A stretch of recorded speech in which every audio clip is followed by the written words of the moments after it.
ಈ ಒಂದು ಗೋಕುಲ ರಸ್ತೆಯಲ್ಲಿ ನಡೆಯಬಾರದಂತಹ ಒಂದು ದುರಂತ ಘಟನೆ ನಡೆದು ಹೋಯಿತು.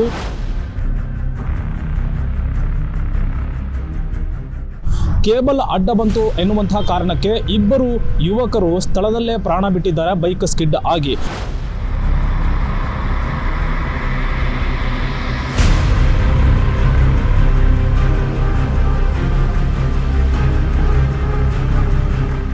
ಅಂತರ್ಜಾಲದ ಕೇಬಲ್ಗಳು ಇಲ್ಲಿ ಬೇಕಾಬಿಟ್ಟಿಯಾಗಿ ನಾವು ನೋಡ್ತಾ ಇದ್ದೀವಿ, ಯಾವ ರೀತಿಯಾಗಿ ಏನು ಹಾಕಿದ್ದಾರೆ.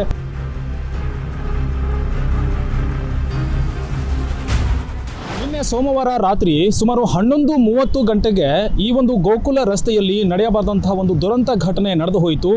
ಕೇಬಲ್ ಅಡ್ಡ ಬಂತು ಎನ್ನುವಂತಹ ಕಾರಣಕ್ಕೆ ಇಬ್ಬರು ಯುವಕರು ಸ್ಥಳದಲ್ಲೇ ಪ್ರಾಣ ಬಿಟ್ಟಿದ್ದಾರೆ ಬೈಕ್ ಸ್ಕಿಡ್ ಆಗಿ.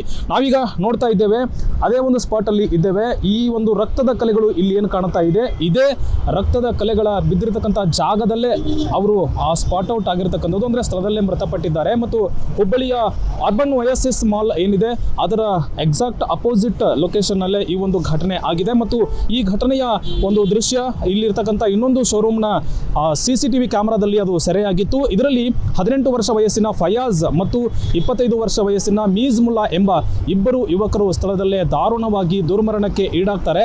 ಇದಕ್ಕೆ ಕಾರಣ ಸ್ಥಳೀಯರ ಪ್ರಕಾರ ಮತ್ತು ಪ್ರತ್ಯಕ್ಷದರ್ಶಿಗಳ ಪ್ರಕಾರ ಹೇಳೋದಾದ್ರೆ, ಇಲ್ಲಿ ಒಂದು ಕೇಬಲ್ ನೇತಾಡ್ತಾ ಇತ್ತು. ಆ ಒಂದು ಕೇಬಲ್ ಅವರಿಗೆ ಆ ಬೈಕ್ನಲ್ಲಿ ಹೋಗ್ತಾ ಇರ್ತಕ್ಕಂಥವ್ರಿಗೆ ಅದು ತಾಕಿದೆ. ಹಾಗಾಗಿ ಅವರು ಸ್ಕಿಡ್ ಆಗಿ ಅಥವಾ ನಿಯಂತ್ರಣ ತಪ್ಪಿ ಇಲ್ಲಿಂದ ಬಿದ್ದರು ಮತ್ತು ಏನು ಬೈಕ್ ಅವರನ್ನು ಎಳೆದುಕೊಂಡು ಹೋಯಿತು ಅಂತಕ್ಕಂಥ ಆ ಒಂದು ಮಾತನ್ನು ಕೂಡ ಹೇಳ್ತಾ ಇದ್ದಾರೆ. ಅದೇ ರೀತಿ ಇನ್ನೊಂದು ಅಭಿಪ್ರಾಯ ಕೂಡ ಕೇಳಿ ಬರ್ತಾ ಇದೆ, ಆ ಯುವಕರು ಅತಿಯಾದ ವೇಗದಲ್ಲಿ ಬರ್ತಾ ಇದ್ರು ಅನ್ನುವಂತಹ ಮಾತು ಕೂಡ, ಆರೋಪಗಳು ಕೂಡ ಕೇಳಿ ಬರ್ತಾ ಇದೆ. ಅದರ ಜೊತೆಗೆ ಈ ಒಂದು ಘಟನೆ ನಡೆದ ನಂತರ 40 ನಿಮಿಷ 45 ನಿಮಿಷ ಆರೂ ಸಹಿತ ಪೊಲೀಸರು ಇಲ್ಲಿ ಬಂದಿರಲಿಲ್ಲ. ಸುಮಾರು ಹೊತ್ತು ಆದ ನಂತರ ಪೊಲೀಸರು ಸ್ಥಳಕ್ಕೆ ಬಂದರು ಮತ್ತು ಆಂಬ್ಯುಲೆನ್ಸ್ ಸಿಬ್ಬಂದಿ ಕೂಡ ಆಂಬ್ಯುಲೆನ್ಸ್ ಸಮೇತ ಇಲ್ಲಿ ಸ್ಥಳಕ್ಕೆ 50 ನಿಮಿಷಗಳ ನಂತರ ಬಂದಿದ್ದಾರೆ ಅಂತಕ್ಕಂಥ ಮಾಹಿತಿಯನ್ನು ಸ್ಥಳೀಯರು ಹೇಳ್ತಾ ಇದ್ದಾರೆ. ಅದರ ಜೊತೆಗೆ ಘಟನೆ ನಡೆದ ಕೆಲವಾರು ನಿಮಿಷಗಳ ಅಂತರದಲ್ಲೇ ಆ ಇಬ್ಬರು ಯುವಕರು ಒಂದು ತಲೆಗೆ ತೀವ್ರವಾಗಿ ಪೆಟ್ಟಾಗಿ ರಕ್ತಸ್ರಾವ ಆಗಿರೋದ್ರಿಂದ ಅವರು ಮೃತಪಟ್ಟಿದ್ದಾರೆ ಅನ್ನುವಂತಹ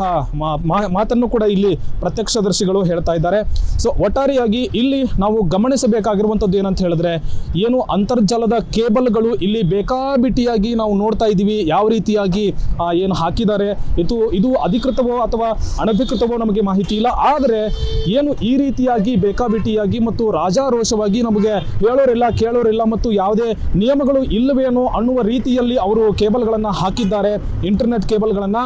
ಅದಕ್ಕೆ ಒಂದು ಮಾರ್ಗಸೂಚಿಯನ್ನು ಮಾಡಬೇಕು ಮತ್ತು ಏನು ರಸ್ತೆಗೆ ಅಡ್ಡಲಾಗಿ ಬರ್ತಕ್ಕಂಥವು ಯಾವುದೇ ರೀತಿಯ ಅಪಾಯಕಾರಿ ಕೇಬಲ್ಗಳನ್ನು ತೆಗೆದು ಹಾಕಬೇಕು ಮತ್ತು ಇದರ ಸಂಪೂರ್ಣ ಹೊಣೆಯನ್ನು ನೇರವಾಗಿ ಪಾಲಿಕೆಯವರೇ ವಹಿಸಬೇಕು. ಮತ್ತು ಯಾರು ಈ ರೀತಿಯಾಗಿ ಅನಧಿಕೃತವಾಗಿ ಕೇಬಲನ್ನು ಹಾಕ್ತಾರೆ ಅಂಥವರ ವಿರುದ್ಧವಾಗಿ ನಿರ್ದಾಕ್ಷಿಣ್ಯ ಕ್ರಮವನ್ನು ಕೈಗೊಳ್ಳಬೇಕು, ಕಟ್ಟುನಿಟ್ಟಿನ ಕ್ರಮವನ್ನು ಕೈಗೊಳ್ಳಬೇಕು ಅನ್ನುವಂಥದ್ದನ್ನು ನಾವು ಒತ್ತಾಯ ಮಾಡ್ತಾ ಇದ್ದೇವೆ. ಕ್ಯಾಮ್ರಾ ಪರ್ಸನ್ ಇಷ್ಟಲಿಂಗ ಪಾವಟೆ ಜೊತೆ ನಾಗರಾಜ್ ತಳುಗೇರಿ, ಪಬ್ಲಿಕ್ ನೆಕ್ಸ್ಟ್, ಹುಬ್ಬಳ್ಳಿ.